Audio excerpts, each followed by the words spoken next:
Atenção para o top de 5 segundos.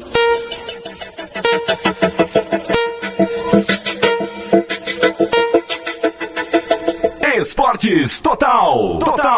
Aqui é muito mais emoção. Esportes Total. Está começando Hora da Copa na Esportes Total. Tudo sobre o Mundial Qatar 2022. Hora da Copa na Esportes Total. Ricardo Freud. Sejam todos muito bem-vindos! A partir de agora começa o Hora da Copa. Durante o Mundial Qatar 2022, diariamente traremos informações sobre o torneio. Hora da Copa na Esportes Total. Participando da mesa inicial, Pedro Araújo. Muito boa noite, Pedro! Boa noite, Ricardo. Boa noite, nosso amigo Zé Daniel que está conosco. Boa noite, ouvinte. Vamos lá, vamos levar essa Copa, vamos comentar tudo que teve aí no primeiro dia, na verdade segundo, e vamos nos inteirar até a final, e se tudo der certo, o Brasil é campeão. E como adiantado por Pedro Araújo, José Daniel, narrador da Esportes Total. Muito boa noite, José Daniel. Boa noite, Ricardão, aí ao Pedro também, a todos os nossos ouvintes, e essa é a pegada mesmo, meu querido, Copa do Mundo, a gente esperou tanto por isso, poder desfrutar agora, comentar aqui sobre os jogos, e claro, torcer pelo hexa da nossa seleção, daquele jeito. Exatamente, a partir de agora começa o Hora da Copa e vamos começar falando sobre o jogo da estreia, né? A vitória maravilhosa do Equador diante da seleção da casa, a seleção do Qatar, placar de 2-0, 2 gols de Ener Valencia e olha, era pra ter sido 3, que na minha opinião até agora eu não vi impedimento naquele primeiro gol do Ener Valencia. Vou começar com o José Daniel. José, suas impressões à abertura e do primeiro jogo da Copa, o que você achou da atuação do Equador? Vitória impressionante, 2-0, uma vitória muito boa, né?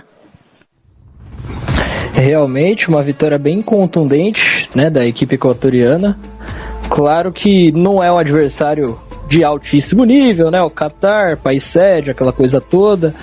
Mas, independente disso, o Equador não é tido como favorito nem nada e apresentou um baita futebol, largou na frente num grupo difícil, 3 pontos importantes para dar confiança e destacar, obviamente, o Valencia também, né, que fez uma partidaça, fez, como você falou, 3 gols. Eu fiquei meio na dúvida também, confesso, teve o protocolo do VAR, né, aquela coisa que até aqui no Brasil já era polêmica com a arbitragem, mas o bom é que não fez falta, merecidíssima a primeira vitória do Equador. E se classificar é uma seleção sul-americana que não é tão badalada, mas corre por fora, pode fazer outras equipes grandes passarem aperto. E olha, o treinador Gustavo Alfaro ficou muito contente com a vitória, né? Ô Pedro Araújo, 2-0 pro Equador, o Equador que mostrou um futebol vistoso, né? Bem diferente do que muita gente acha que o Equador ia ser um saco de pancada coisíssima nenhuma, hein? Depois a gente vai falar sobre o segundo jogo do grupo, né? Se bobear, o Equador termina na liderança do grupo B, hein? É isso, Ricardo. Eu iria comentar exatamente essa sua última frase, seria a minha primeira frase. Parece que está caminhando na mesma lógica. Todo mundo colocava o Equador, quem sabe, passando em segundo, mas a ver pelo segundo jogo desse grupo A, parece que o Equador corre para ser primeiro do grupo, passar do lado que o Brasil provavelmente vai passar, e quem sabe não pode se encontrar ali pela frente. Brasil e Equador, quem sabe no futuro, mas o Equador se mostrou um time que tem um pensamento de jogo, é um time bem treinado, enquanto o Qatar era um time que só tá ali realmente porque é o país sede, mas pela primeira vez, desde que começou, se não me engano, em 2006, os países sedes a participarem da abertura da Copa, que o país sede perde. O Catar foi o primeiro, essa derrota de 2-0 para um time muito bem treinado do Equador. Você falou que podia ser 3-0 por causa daquele lance ali do VAR, da polêmica. Aquele ali eu até consegui entender, mas o meu problema foi um pênalti para o Equador que não foi marcado. Eu até agora estou achando que foi pênalti bem no início do jogo, que o juiz não marcou, e quem sabe o 3-0 podia vir de outra forma, Ricardão. Com certeza, meu querido. E, olha, o treinador, né? O Gustavo Alfaro disse o seguinte: com certeza o mérito é dos jogadores que tiveram muita garra, procuraram o jogo até o final. Tivemos um gol anulado no início, mas continuamos com tudo. O time ganhou com clareza e contundência. Hoje foi uma final, o jogo mais importante da Copa. Com o resultado, o Equador quebrou um longo tabu. Um país sede jamais havia perdido o jogo, como o Pedro disse, que é realizado desde 1930. Nunca tinha acontecido isso. E aí, mais uma aspas aí do Gustavo Alfaro. Precisávamos derrubar esses mitos históricos. Com essa seleção estamos além de qualquer disputa nesse sentido. É só a primeira vitória, agora precisamos confirmar a nossa grandeza. Concorda, José Daniel? Concordo com o técnico, tem que exaltar o grupo mesmo, resultado merecidíssimo, e tabus foram feitos para serem quebrados, né? Aquela coisa que o pessoal fala também, freguesia, fulano nunca venceu ali, nunca aconteceu tal coisa. Tem a primeira vez para tudo, né? E vitória merecidíssima, o Equador vem forte. Acho que o grande confronto direto vai ser contra Senegal também, que mesmo tendo perdido para a Holanda hoje, que imagino que a gente já passa já, fez um belíssimo jogo, vai ser vida dura, mas tem grandes condições a equipe sul-americana de surpreender, não só na primeira fase, como no mata-mata, caso avance mesmo, Ricardo. Daqui a pouco a gente vai falar sobre esse jogo. Aliás, esse jogo entre Senegal e Holanda, um jogo que mostra assim, uma Senegal mesmo sem o Sadio Mané, uma Senegal forte e uma Holanda preocupante, hein? Que zaga horrível da Holanda, hein? O Van Dijk dispensa comentários, ainda é um bom zagueiro, mas o de elite me ajuda a te ajudar. A gente vai falar sobre isso daqui a pouquinho. Pedro, vamos falar, complementando aí o que o José Daniel falou, você quer acrescentar alguma coisa em relação a essa seleção L3? Eu entendo que o técnico vai sempre falar para os jogadores, poder dar aquela aula de humildade, os jogadores estão em campo, porém o esquema dele, o Equador mantendo a bola, sabendo o que fazer, os jogadores somente refletiram aquilo que foi treinado. Então acredito que o técnico que falou, botou tudo na conta dos jogadores, também pode pegar um pouquinho desse mérito, que o time também é extremamente bem treinado por ele, e foi só um reflexo do que acontece no dia a dia do treinamento da equipe, Ricardo. É isso aí. Bom, vamos falar sobre o segundo jogo, então. Vamos falar o jogo que abriu a rodada desta terça-feira, aliás, dessa segunda-feira, que foi Senegal e Holanda, né? Senegal e Holanda, que eu vou falar, aliás, primeiro tem a Inglaterra também, a gente vai deixar a Inglaterra depois. Vamos falar um pouquinho sobre o grupo A ainda, né? Senegal e Holanda foi um jogo assim que surpreendeu muita gente. Muita gente achou que a Holanda ia passear, mas a seleção senegalesa, mesmo sem o Sadio Mané, mostrou a que veio, né? Holanda só conseguiu fazer o gol nos minutos finais. Foi uma partida muito truncada, né? Muito truncada a partida entre Senegal e Holanda. Um resultado de 2-0 aí que foi conseguido graças, pelo menos no meu ponto de vista, eu vou perguntar para os integrantes da mesa, devido a uma falha, aliás, duas falhas do goleiro Mendy que Sem dúvida nenhuma, é um dos melhores goleiros do mundo ainda, mas que está um pouquinho fora de forma. Dá pra perceber o Mendy aí, principalmente na saída de bola. Aliás, ele nunca foi muito bom na saída de bola, né? Mas ele é um goleiro que pecou na partida de hoje, pelo menos no meu ponto de vista, tá?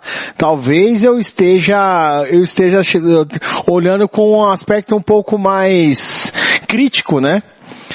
Mas o jogo foi bastante equilibrado, principalmente na posse de bola, né? Posse de bola, 50% para cada lado. Foi um jogo lá e cá, né? Senegal faltou um pouco de agressividade e a Holanda tinha um pouco de preciosismo, né? Teve um lance lá, por exemplo, que o Frenkie de Jong chegou na área, limpou a jogada, em vez de bater pro gol, ele tentou dar mais um drible. Poderia ter batido e talvez ali teria aberto o placar para a seleção da Holanda, isso na primeira etapa. Na segunda etapa, aí a Holanda foi lá e guardou com gols de Cody Gakpo, que é uma grande promessa do futebol holandês, e, claro, o gol do Klaassen, né? O Klaassen, aliás, está precisando fazer um tratamento capilar, tá ficando carequinha. Bom, vamos falar aí com o nosso amigo, o José Daniel. José Daniel, diz pra mim, Holanda 2-0, parece que foi fácil, mas não foi, né? De forma alguma, Ricardão. Quem olha só o placar ali, os 2-0, né, a Holanda ganhou tranquilo, né, abriu 2-0, mereceu vencer, não foi por aí. O time de Senegal é muito qualificado, mesmo sem o Mané. Tem jogadores que jogam aí nas 5 principais ligas, caso do Mendy, que você citou, que pra mim também foi infeliz e falhou nos 2 gols, né. Tem o Koulibaly, o Diallo, passagem ali no PSG também, no meio campo Gueye. É um time bem encorpado. E me arrisco a dizer que se o Mané tivesse em campo hoje, Ricardo, a Holanda teria tido vida dura. Os holandeses têm que agradecer bastante a lesão do atacante do Bayern de Munique, porque acho que ele foi literalmente o diferencial que faltou nessa equipe de Senegal para ser um pouquinho mais precisa, porque como um todo o time se comportou muito bem, mas a Holanda tem a tradição dela também, né? Por mais que não tenha título de Copa, sempre participa e tem boas participações, é mais uma zica histórica, digamos assim, porque qualidade tem, e acabou ganhando na camisa pesando mesmo. Mas Senegal fez uma partidaça e não tá morto não. Vamos ver como é que vai ser o próximo jogo contra o Equador, mas tem condições de buscar a vaga ainda assim a seleção africana. Eu concordo com você. Pedro Araújo, o que você achou aí do esquema tático das duas equipes, tanto da equipe da Holanda como da equipe de Senegal? Quer fazer uma análise tática sobre o jogo, meu querido? Fique à vontade, a mesa é sua. O time do técnico Cissé veio sabendo o que deveria ser feito, enquanto eu acho que o Louis van Gaal pecou um pouco no ajuste do seu time. A Holanda tentou muito a bola enfiada pelo meio, o Senegal estava bem postado lá atrás, pronto para sair tocando a bola. O goleiro Mendy realmente estava com problema na hora da saída de bola, ele precisava de alguém mais. Se o Van Gaal tivesse colocado uns 2 jogadores para apertarem um pouco mais a saída de bola do Senegal, talvez tivesse feito um êxito melhor. Até no primeiro tempo, os 2 gols da Holanda vieram a partir de contra-ataque, jogadas rápidas, onde o Senegal estava lá buscando o gol. E o time da Holanda conseguiu sair, conseguiu se desvencilhar. As 2 bolas foram bolas que vieram pela pontas. Primeiro foi um cruzamento, que o goleiro Mendy, para mim, também falhou. O Gakpo, um excelente jogador, uma revelação do campeonato holandês, somente 23 anos, o jogador que está com números nessa temporada melhores do que do Haaland e do Neymar, conseguiu se antecipar, viu a bola, acertou o ponto futuro e marcou o primeiro. E no segundo, uma bola que também estava pela ponta direita de ataque do time da Holanda, um chute um tanto quanto fraco do Depay, que o goleiro Mendy acabou dando rebote, sobrou no pé do jogador da Holanda e marcou o segundo, 2-0, um 2-0 que não reflete aquilo que foi em campo, mas a Copa do Mundo é torneio que só tem um mês, é um torneio rápido, o que importa é a vitória, o saldo de gol. Tá aí, a Holanda fez 2-0, está empatado em primeiro lugar com o Equador, que também fez 2-0 nesse grupo A, e essa briga vai ficar bonita, um Equador e Senegal, para ver como é que vai ser os próximos jogos. O Equador e Holanda, o Equador com um time melhor montado, um time que tem as suas peças e tem o seu atacante Valência, foi o que faltou muito ao Senegal ter o Mané hoje para poder empurrar aquela bola pro gol. E a Holanda tem que ajustar melhor o seu time para, quem sabe, conseguir passar em primeiro, como eram as projeções, Ricardo. E aí eu pergunto para vocês, vou começar com você mesmo, Pedro. A Holanda sempre, nos mundiais que ela disputa, ela sempre encanta pelo seu futebol vistoso, né? É sempre um futebol total, um futebol bem jogado, boas tramas de ataque, boas transições, craques, né? Sempre tem um craque na seleção holandesa, mas vamos ver se você concorda comigo. Nesta Copa, a Holanda venceu o primeiro jogo sem convencer, que é raro, né? Porque a Holanda geralmente quando vence com autoridade. Você concorda comigo que a Holanda pragmática pode ser aí uma pedra no sapato na sequência do Mundial? Ricardo, eu não acredito que o pragmatismo vai fazer a Holanda chegar mais à frente do que ela foi nas outras Copas, quem sabe o título, porque hoje, o craque do time hoje, no jogo de hoje, foi o goleiro Noper, que é o terceiro goleiro, que era o terceiro goleiro na escalação. Se eu não me engano, ele nunca tinha entrado em campo num jogo oficial pela seleção da Holanda, entrou na estreia da Copa e fez pelo menos 2 excelentes defesas, que conseguiu livrar o time e manter esse placar. Porque apesar da dificuldade de Senegal para chegar, quando chegou, conseguiu finalizando bem, 2 bolas que o goleiro pegou realmente para salvar o time. Então você falou que sempre tem um craque, sempre tem o futebol total. Sempre tem o craque, hoje o craque foi o goleiro, e nesse pragmatismo que tem, não é bom ter o goleiro como craque, porque uma hora ou ele vai falhar ou vai ser um chute realmente indefensável.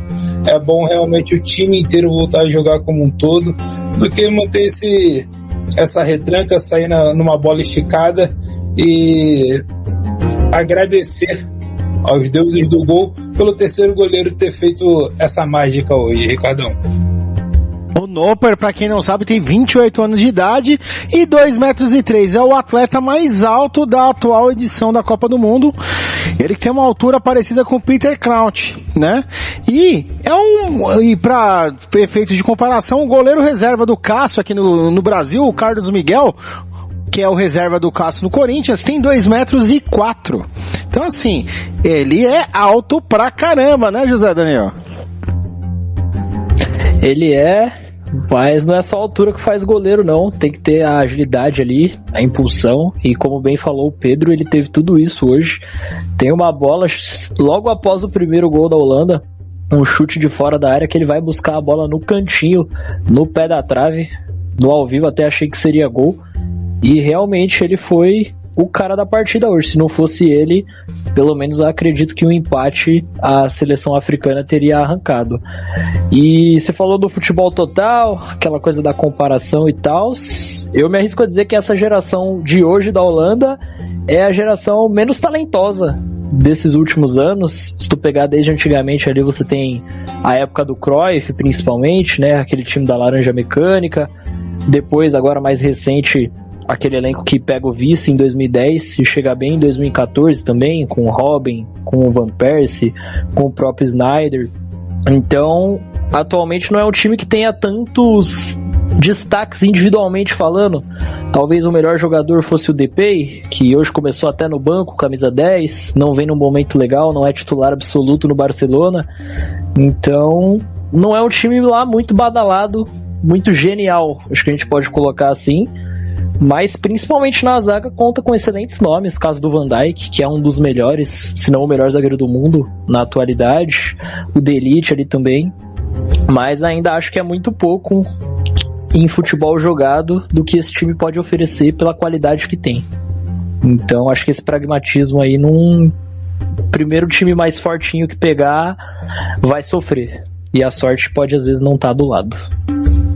É isso aí. Bom, e o Noppert, né, o Andries Noppert, ele joga no Heerenveen, né, um time holandês, ele que jogou no Go Ahead Eagles na temporada passada, agora é titular absoluto do Heerenveen, ele que começou a carreira por lá, ele joga na Eredivisie.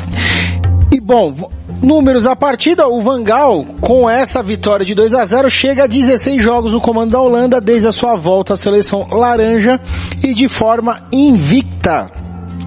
Lembrando que na Copa do Mundo de 2014, que ele também era treinador da seleção holandesa, ele saiu do Mundial também de forma invicta. Foram 5 vitórias e 2 empates. Bom, é isso aí, vamos para um rápido intervalo e na volta falaremos sobre Inglaterra, né? Vamos falar sobre a Inglaterra e vamos falar sobre Inglaterra e Irã e vamos falar também um pouquinho sobre a seleção brasileira e a seleção argentina. Afinal de contas, amanhã tem Lionel Messi às 7 da manhã. Coisa linda! E, é claro, o Messi falou que é a última Copa dele. Será mesmo? Bom, já voltamos. Hora da Copa na Esportes Total. O esporte de um jeito diferente.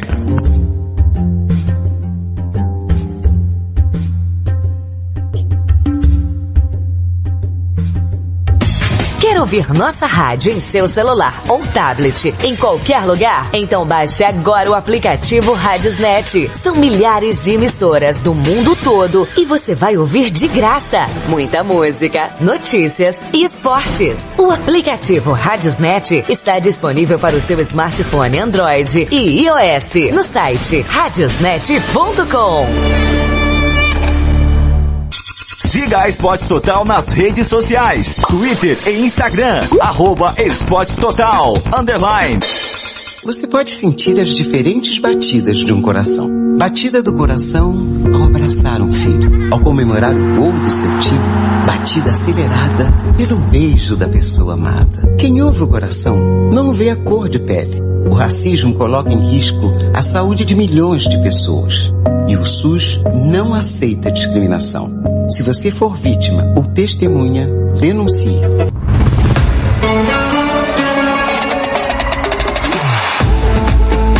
Hora da Copa na Esportes Total. Análises, informações, descontração. De segunda a sexta, das 7 às 8 da noite e aos finais de semana em horários alternativos. Esportes Total. O esporte de um jeito diferente.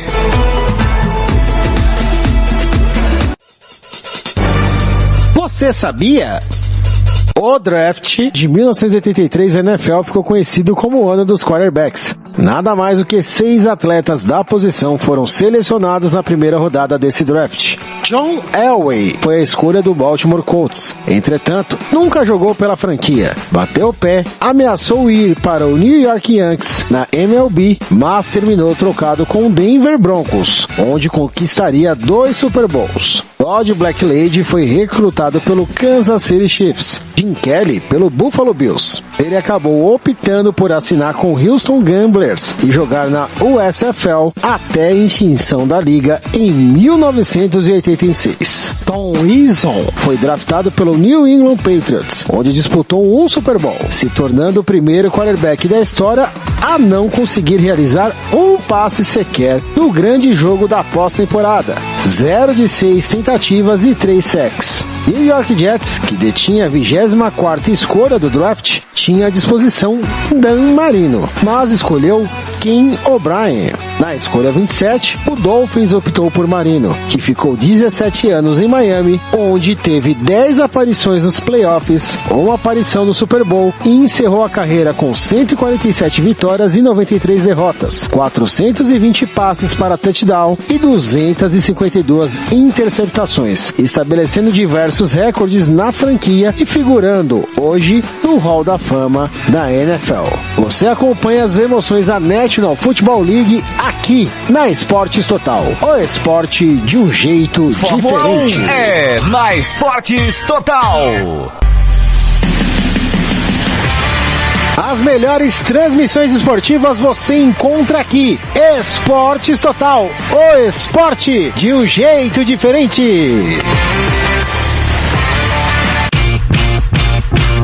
Anuncie na Esportes Total. Mande um e-mail para esportestotalradio@gmail.com e nos notifique. O preço é bem em conta. Vem pra cá.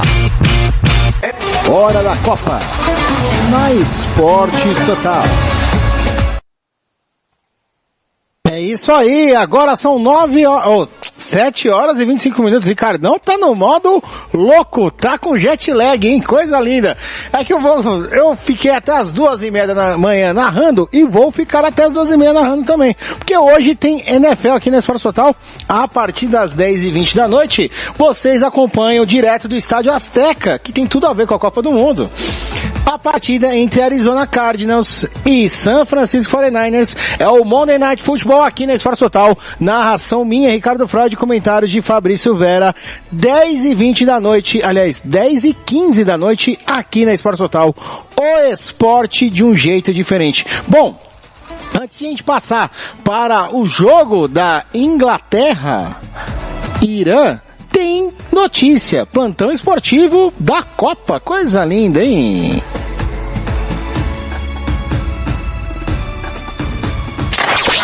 Plantão esportivo.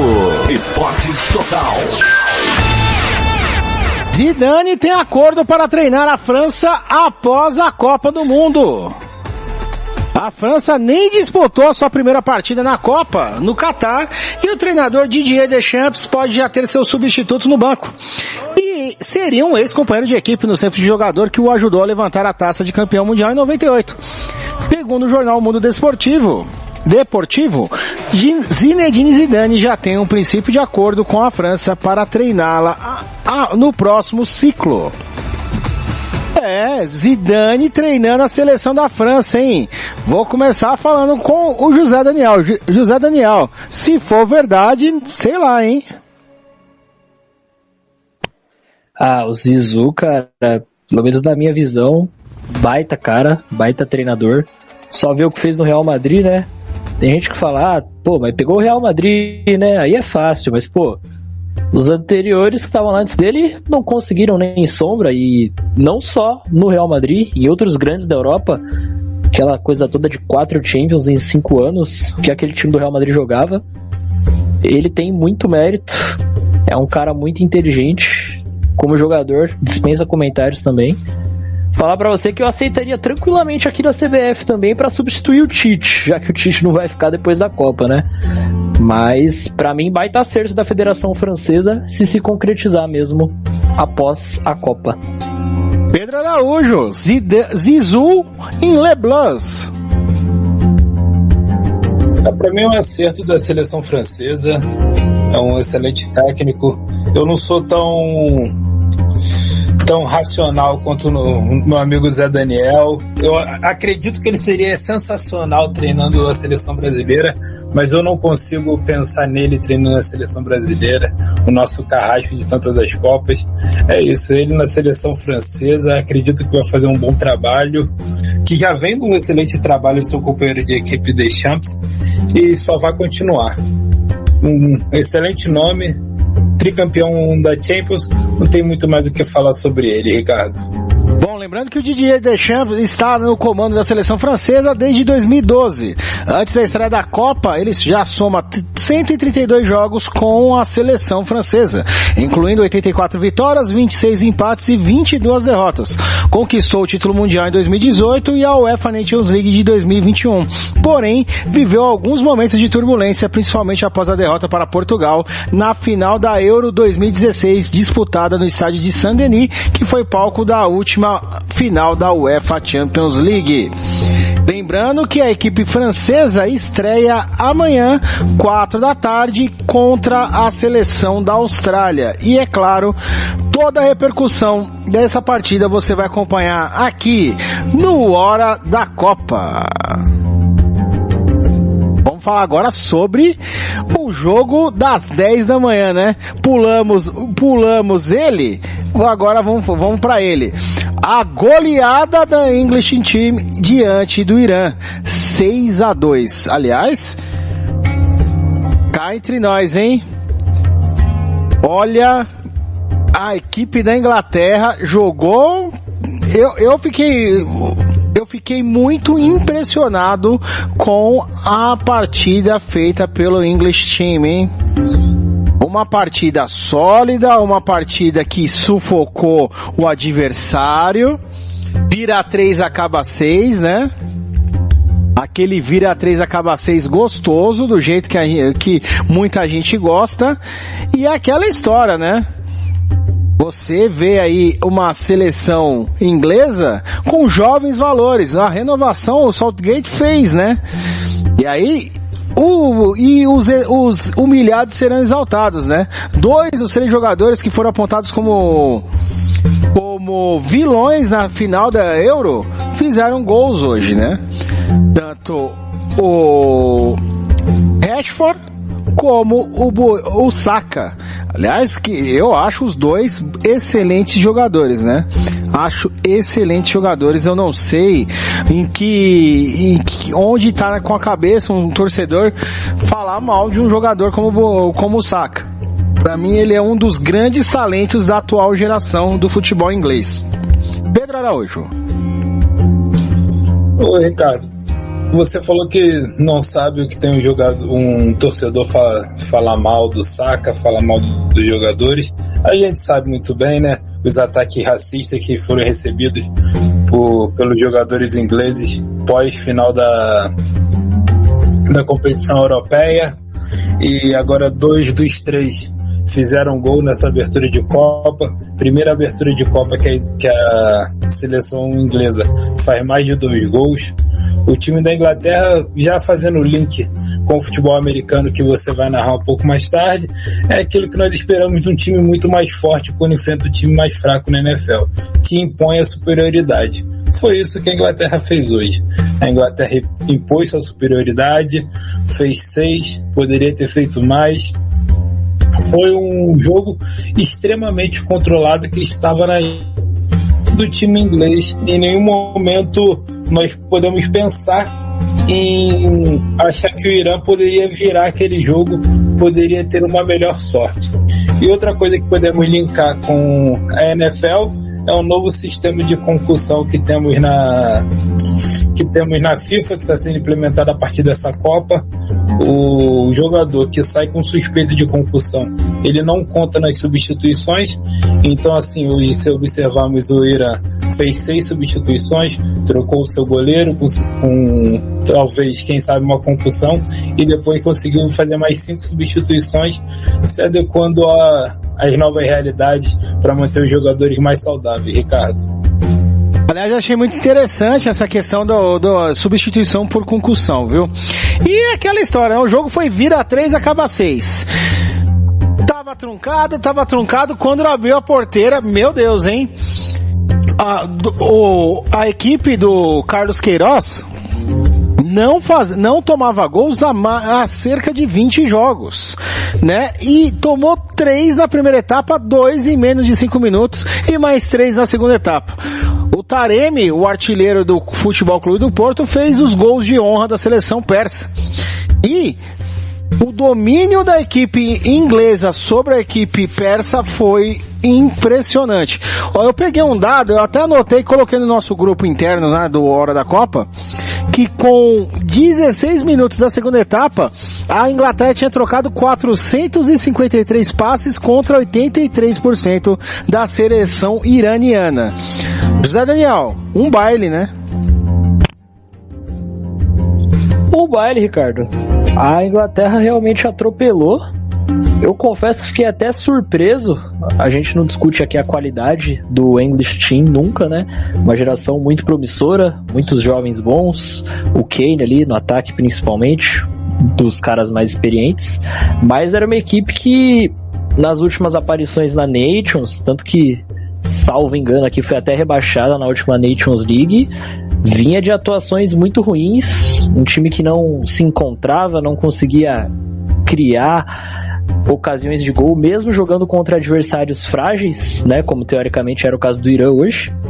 E nessa estreia realmente se mostrou com uma outra cara. Méritos ao Southgate também. Eu que sou um crítico muito árduo dele, hoje tem que dar o braço a torcer, porque não tem o que falar. Depois do primeiro gol, realmente, o time ganhou uma confiança. Os jogadores parecem que se sentiram em casa mesmo, depois do gol do Bellingham. Por sinal, que jogador o Bellingham, né? Um garoto, uma personalidade, parece que é um veterano de 30, 32 anos no auge da carreira. Nem parece um jovem que despontou esses dias aí. E o Saka, principalmente pelo lado direito ali, um dos destaques desse time, que nem era cotado para começar, né? Se imaginava ali talvez o Foden na vaga dele, mas começou e muita personalidade, não se abateu com o passado da Euro e arrebentou. Pra mim, acho que o melhor em campo hoje, junto com o Kane ali, que mesmo não tendo feito gols, criou chances demais. Não tenho o que falar da atuação da Inglaterra, merecidíssimo resultado, e parece que vem pra brigar pelo título, quem sabe, né? Olha, eu gostaria de falar uma coisinha. Eu acredito que a Inglaterra vai brigar aí, assim como brigou em 2018, mas a defesa da Inglaterra ainda causa preocupação, né? O Henry Maguire não mostra confiança alguma, né, Pedro? O Harry Maguire, ele é uma aposta do técnico Southgate mesmo. Ele é um jogador que não passa aquela confiança que nós precisamos ter no defensor. Porém, hoje fez um bom jogo, fez um jogo sem muitos erros, foi substituído no final também com uma suspeita de concussão. Esperamos ver como é que vai ficar isso no futuro. Deu um passe para um dos gols, então foi uma boa atuação, uma atuação limpa dele. E é bom isso quando acontece, quando ele não é visto muito no jogo. Ele foi ali, deu um passe pro gol, teve a sua... durante que estava em campo, foi o clean sheet, que os gols saíram depois que ele saiu do jogo.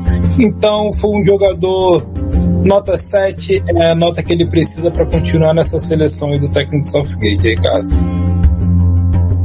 Exatamente. Bom, agora vamos falar sobre o José Daniel. A zaga da equipe da Inglaterra, antes de eu passar para o último assunto desse jogo, o Henry Maguire, o pessoal não gosta muito dele lá, mas ele tem o respeito do Southgate, isso que importa, né? É, aquele caso de jogador de confiança do treinador. Por vezes demonstra atuações bizarras, não só na seleção, como no próprio Manchester United, né? E mesmo assim, é capitão do seu clube, parece ser uma liderança respeitada tanto pelo técnico quanto pelo vestiário, mas tecnicamente eu acho que é bem discutível ainda, principalmente com o próprio Tomori lá no Milan em grande fase, não ser sequer convocado. É dos pontos que eu ainda critico o Southgate, mas é uma coisa que o Alex, o oráculo, né, que às vezes até costuma falar quando perguntam para ele sobre seleção brasileira, que em seleção às vezes não jogam os melhores, jogam os preferidos do técnico. Então vamos ver até onde o Southgate vai com o Maguire, se ele realmente mantém esse desempenho. E como disse o Pedro, hoje foi bem, não comprometeu. E zagueiro para fazer um bom jogo não precisa aparecer muito realmente. Exatamente. Bom, antes de a gente passar para o próximo jogo, né? Estados Unidos e País de Gales.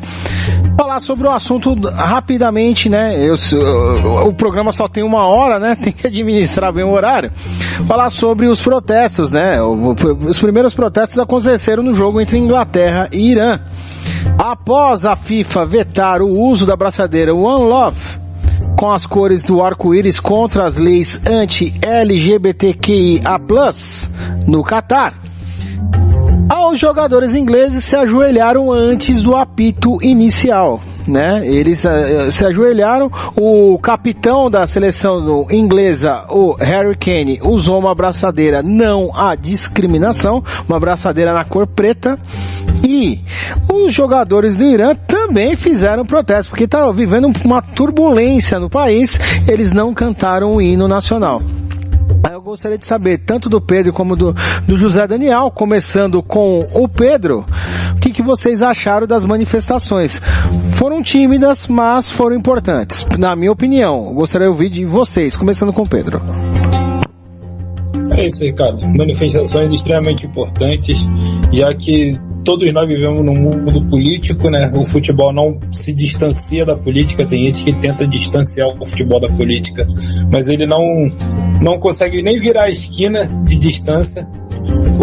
A FIFA estava prestes a dar sanções às 5 seleções que queriam entrar com a abraçadeira de One Love. Eles estavam pensando até ontem somente em multas, em multas pecuniárias mesmo, e quando chegou hoje pela manhã, eles avisaram que os capitães das equipes que entrassem iriam tomar o cartão amarelo já de começo de jogo. Então a FIFA mostrou também o seu lado, de onde ela estava nessa luta contra a homofobia.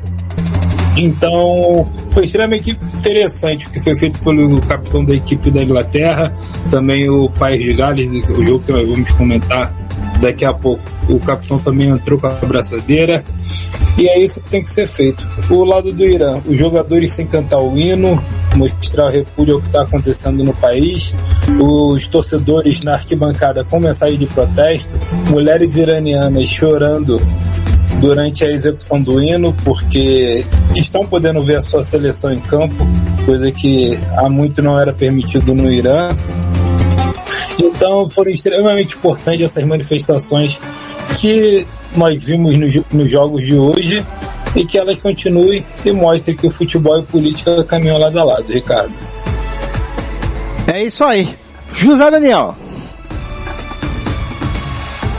Caminham lado a lado futebol e política, e não só caminho, como o futebol é um meio principalmente justamente para isso, para essas manifestações. Os atletas que são exemplos, são ídolos para as crianças, para toda uma geração, passadas e atuais, também futuras, obviamente. Acho que é imprescindível, principalmente, 2022, estamos vivendo tanta coisa boa, tanta tecnologia, e infelizmente ainda passamos por casos de preconceito de várias formas. É realmente impensável quanto alguns seres humanos ainda não conseguem ter esse discernimento, e achei muito legal essa iniciativa. Infelizmente não pôde ser mais incisiva, digamos assim, por conta das punições da FIFA, né?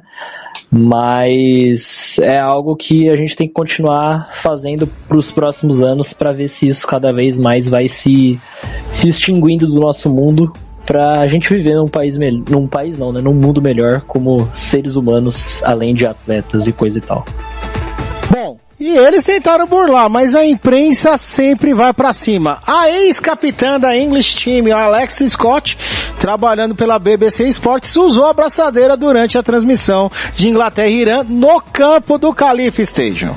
E aí, toma um tapa na cara ao governo do Irã, do Catar, que não pôde fazer nada, né, a respeito. Afinal de contas, ela estava trabalhando para a imprensa, né? Ela usou durante toda a transmissão e todos os flashes ao vivo, e ela fazia questão de mostrar a abraçadeira One Love no gramado do Khalifa Stadium. Bom, agora vamos falar sobre o outro jogo que fechou a rodada de segunda-feira. Um empate eletrizante entre Estados Unidos e País de Gales, né? Estados Unidos e País de Gales empataram em 1-1 numa partida em que Timothy Weah, filho do lendário ex-jogador liberiano e atual presidente da Libéria, George Weah, joga, né? E ele fez o gol. E ele é novinho. Ele tem, se eu não estiver enganado, ele tem 19 anos de idade. É novíssimo. E ó, vou falar um negócio pra você. Joga tão bem quanto o pai. O pai era um pouquinho melhor. É da minha época. Eu sou mais velho que vocês, então eu posso falar, eu vi ele jogar. Ele jogava demais, George Weah. No ano de 95, ninguém foi melhor do que George Weah. Na temporada 94-95, um dos melhores centroavantes da história do futebol mundial. Bom, Americanos saíram em vantagem com o gol de Timothy Weah na primeira etapa, mas Gareth Bale fez o gol de empate do País de Gales. Placar final 1-1. Uma partida que foi nervosa, teve muitos cartões, muitos lances ríspidos, e como a torcida estadunidense e a torcida galesa estavam animadas lá no estádio. José Daniel, 1-1, resultado importante tanto para os Estados Unidos como para o País de Gales, mas eles vão ter que jogar um pouquinho mais, né, se quiserem passar de fase. Realmente um clima muito legal lá no estádio, né, Ricardão? Jogo muito bom. Os Estados Unidos começou melhor ali, principalmente com o Pulisic, junto ali com o EA no comando do ataque.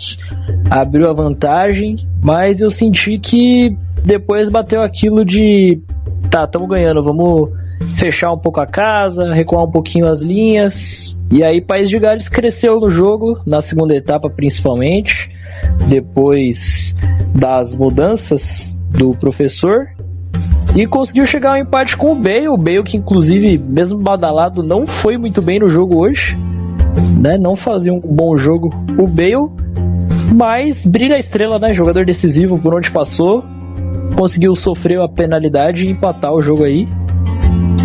Tudo aberto para essa segunda vaga do grupo B. Acho que até o Irã, mesmo goleado, ainda tem lá suas chances. Exatamente, Pedro Araújo, 1-1, Estados Unidos e País de Gales, UEA e Bale que tomou cartão amarelo por uma entrada por trás aí, né, deu um carrinho lá criminoso, e o jogo tava bem nervoso, o árbitro catariano teve muito trabalho, né?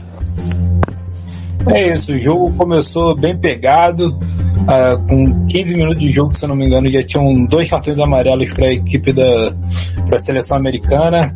Depois eles conseguiram entrar, tiveram algumas reclamações dos jogadores americanos numa falta um pouco antes do gol do EA, que eles pediam cartão para o lateral do País de Gales.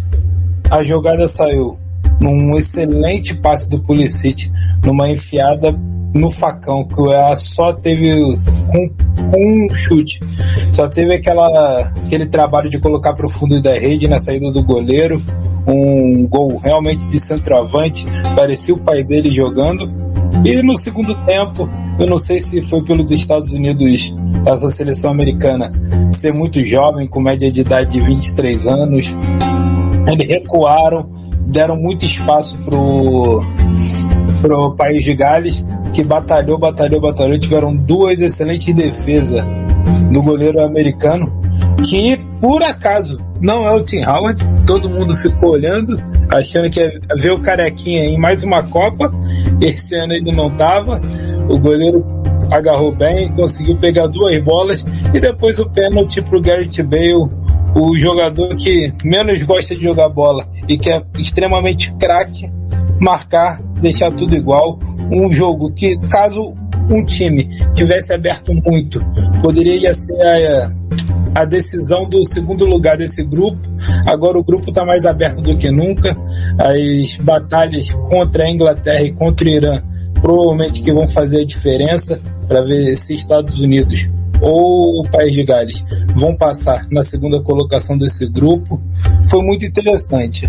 A seleção americana, com o toque de bola do primeiro tempo, eles podiam ter ficado mais tranquilos no jogo, ter feito um 2-0, para quem sabe aí relaxar, mas é isso, é inexperiente, muitos garotos, e Timothy Weah, somente 19 anos, marcando seu gol na Copa do Mundo.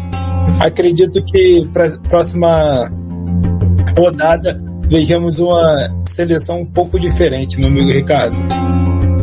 E a partida teve um gosto especial para o lateral Neco Williams, né? Ele revelou que recebeu a notícia do falecimento do seu avô no dia anterior à estreia do País de Gales na Copa.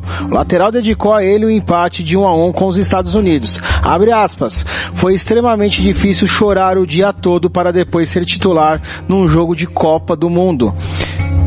Meus pêsames aí pro Neco Williams, pra família dele, e olha, vou falar um negócio pra você, não é fácil se recuperar de uma perda e jogar uma partida de Copa do Mundo. E pra finalizar as notícias sobre esse jogo, né, Estados Unidos e País de Gales, é claro, a truculência catariana apareceu, né? Um jornalista, o Graham Hall, né? O Grant Hall ficou 25 minutos impedido de entrar no estádio por conta de uma estampa de arco-íris na sua camiseta. Não só ele, teve alguns torcedores que com adereços na cor do arco-íris que foram impedidos de entrar no estádio palco de Estados Unidos e País de Gales. É absurdo acontecer uma coisa dessa. Tudo bem, tem as leis deles lá, mas a FIFA nunca deveria ter aceitado o Qatar como sede de Copa, pelo menos é a minha opinião. Pedro Araújo, no pique. É isso, só complementando o que você falou sobre o Grant Wall, ele ficou detido durante esses 25 minutos. Nesse tempo, um jornalista amigo dele do New York Times foi lá para ver o que estava acontecendo, o jornalista Andrew Dice, e também ficou detido. Os dois só foram liberados, depois chegou lá um superior, vendo que eram dois americanos e que eram jornalistas, um do New York Times e outro jornalista independente, que já concorreu ao cargo de presidente da FIFA. O Grant Hall já concorreu ao cargo de presidente da FIFA. Vendo da importância, pediram desculpa, a FIFA também se desculpou com eles e falaram que estavam tentando prezar pela saúde deles, pela segurança deles, caso eles entrassem no estádio e algum torcedor qatari estivesse mais exaltado com aquelas camisas. Essa foi a desculpa dada pelo país e pela FIFA. Extremamente triste, porém pelo lado bom temos a comentarista alemã Claudia Neumann, que comentou todo o jogo para a TV da Dinamarca com a blusa do arco-íris. Ela tá rodando aí as redes sociais. E a braçadeira também, né? Braçadeira também. Achei muito legal. Acho muito bacana isso mesmo, tem que ter um pouco de resistência, afinal de contas, acho que a gente tá no mundo livre, né? José Daniel. Acho que perfeito no raciocínio, Ricardão. A FIFA nunca deveria ter aprovado o Qatar como país sede da Copa, cara. Toda essa questão política e de cultura deles, mas independente disso, cara, é um evento mundial, é algo étnico, cultural, todos os países envolvidos, outras culturas. Você não precisa compactuar, apoiar, mas o mínimo é o respeito, e nem isso, infelizmente, eles têm lá. Realmente ridícula a situação. Mas, infelizmente, agora já foi, né? É torcer para que até o final do Mundial continuemos tendo essa resistência e que a FIFA aprenda com o erro e não volte a escolher um local com tantas dificuldades para receber um evento de tal importância como é a Copa do Mundo, Ricardo. Dos esquemas de corrupção, né, com pagamentos de propina até o trabalho escravo e passando pelo desrespeito aos direitos humanos. Essa é a Copa do Qatar. É lógico, a gente vai, no aspecto esportivo a gente vai sempre torcer, né? Vai torcer, mas tem esse porém que não pode ser deixado fora de lado. Bom, antes de a gente passar para falar um pouquinho sobre a seleção brasileira e também sobre os nossos irmãos argentinos que estarão amanhã, para a gente finalizar o programa de hoje, falar um rapidinho aqui sobre o total de tempo de acréscimo nos jogos no segundo dia de Copa. No jogo de Inglaterra e Irã foram 24 minutos de acréscimo dados por Rafael Claus. No jogo dos Países Baixos, ou Holanda, o que você preferir falar, e Senegal foram 10 minutos. E Estados Unidos e País de Gales, 13 minutos. Aí eu pergunto, arbitragem brasileira no modo on, ou Pedro Araújo? No modo on, e essa daí, pelo visto, está sendo a orientação da FIFA. Cada minuto, nos minutos finais do jogo da seleção americana, eu estava acompanhando, o árbitro tinha dado 9 minutos, já tinha batido os 9 minutos, quase tivemos uma jogada de gol a favor dos Estados Unidos, voltou, teve contra-ataque, quase que o Bale chuta do meio do caminho e faz o gol. E eu acho que essa vai ser a orientação da FIFA, deixar realmente repor aqueles tempos de bola parada, tempo de substituição, atendimento médico, e não repor com aquele 2 minutos no primeiro tempo e 3 no segundo que estão acostumados, Ricardo. É isso aí, vamos falar agora sobre ela, a favorita, a seleção brasileira. Sem respirar, e quando ela passa pelo goleiro, o Brasil inteiro vai... É isso aí, a seleção brasileira de futebol que vai estrear na quinta-feira contra a seleção sérvia. E eu vou falar um negócio pra você, viu? Ela é a favorita. E, segundo o meia Rafinha, já tem 10 dancinhas preparadas para os gols do Brasil, né? Dancinhas para festejar gols são marca registrada dos jogadores brasileiros.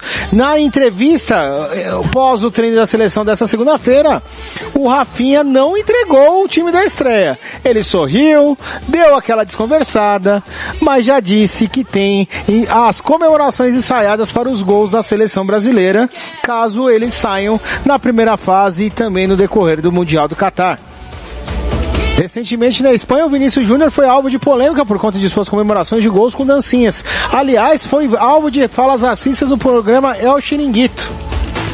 Na ocasião, vários jogadores da seleção saíram em defesa do atacante do Real Madrid e quando fizeram gols nos campeonatos europeus, fizeram dancinhas para homenagear o atacante da equipe do Real Madrid. Aí eu vou perguntar pra vocês, tá preparado pra ver as dancinhas, ô José Daniel? A gente torce para que tenham mais que 10, né, Ricardo?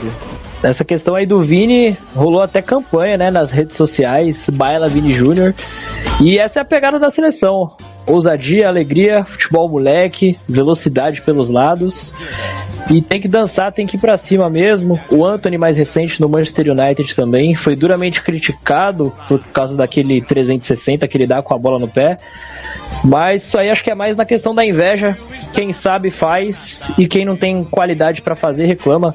O Brasil vai com tudo pra essa estreia e acho que o Tite vai surpreender, vai ir com um time mais solto justamente para que a gente possa ver muitos gols em busca desse hexa.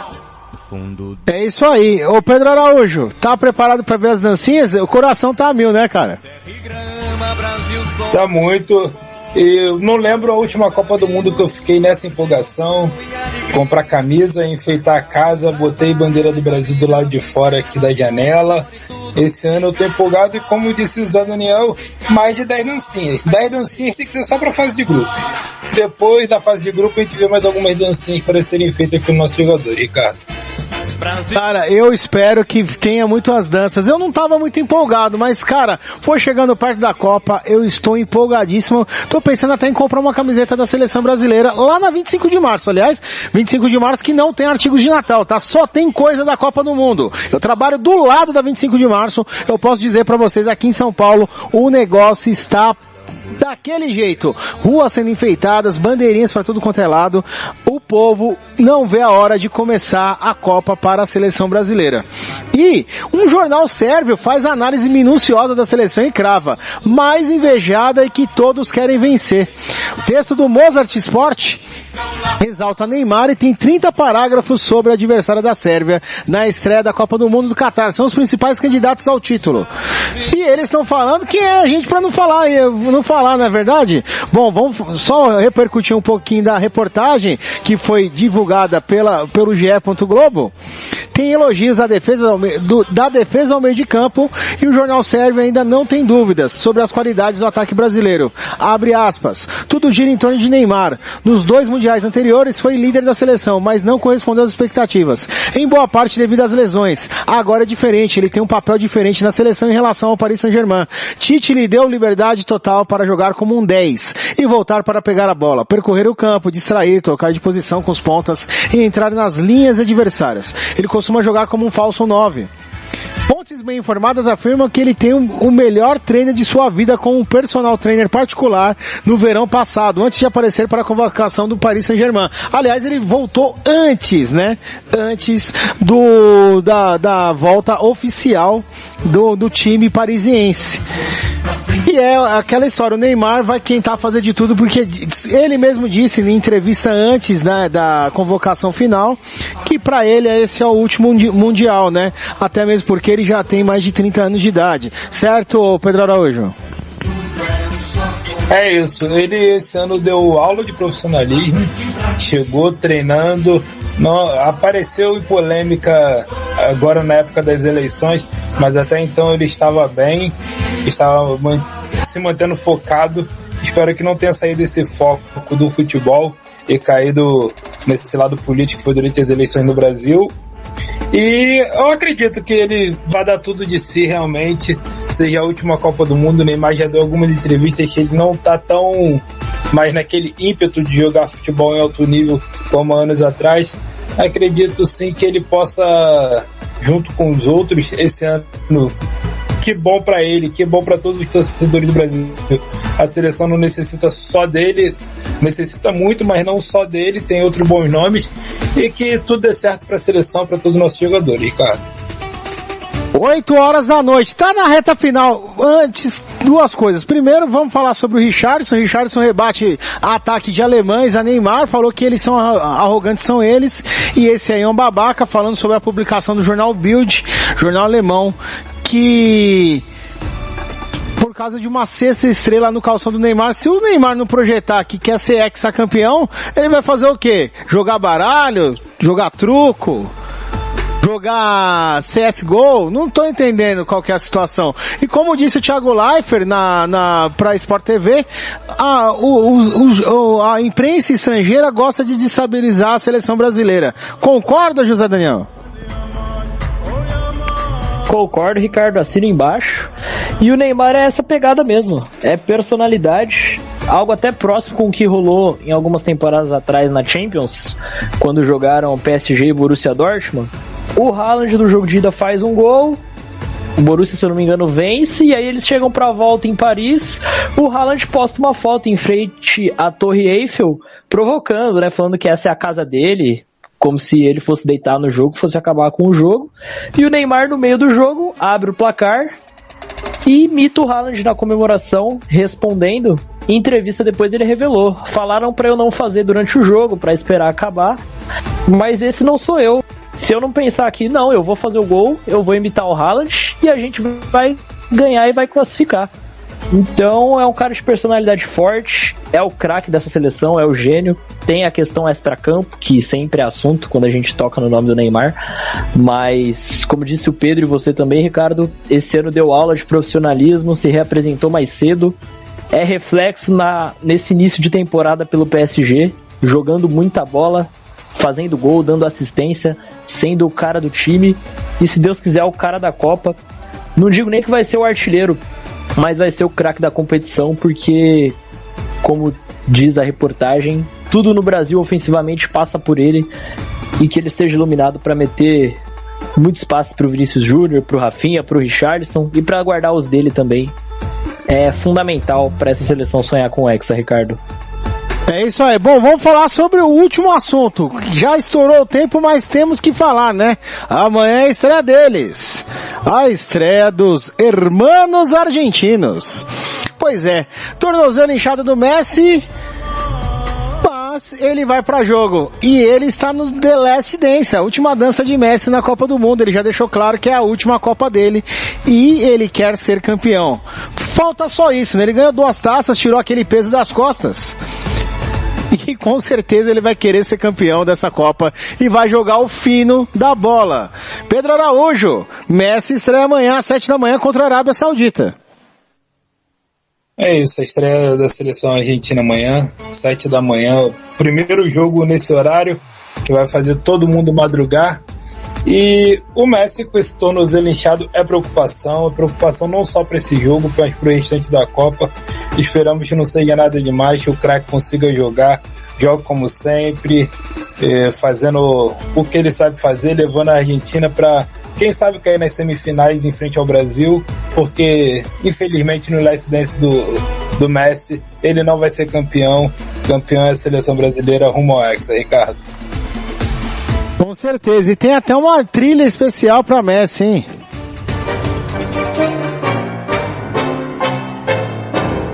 O tango, né? Tango que lembra muito a terra oriental, a Argentina. Bom, lembrando aqui que os resultados da Copa, né? Tivemos aí no domingo, Catar 0, Equador 2, pelo grupo A. Hoje, pelo grupo B, Inglaterra 6, Irã 2, Estados Unidos 1, País de Gales 1. E pelo grupo A, também hoje, Senegal 0, Holanda 2. Amanhã, pelo grupo C, teremos 7 horas da manhã, Argentina e Arábia Saudita. 1 da tarde, México e Polônia. Lewandowski já está confirmado para esse jogo, hein? Pelo grupo D, 10 da manhã, Dinamarca e Tunísia. E 4 da tarde, França e Austrália. Vamos para os nossos destaques finais, começando com ele, José Daniel. Primeira rodada de muitas emoções, muitos grupos para estrear ainda. E acho que junto com o Messi, a estreia dele amanhã aí da Argentina, a atual campeã França também, que mesmo muito desfalcada, é alvo de preocupação. Mas acredito que seja uma estreia tranquila para a Argentina amanhã, mesmo com o Messi talvez não 100%.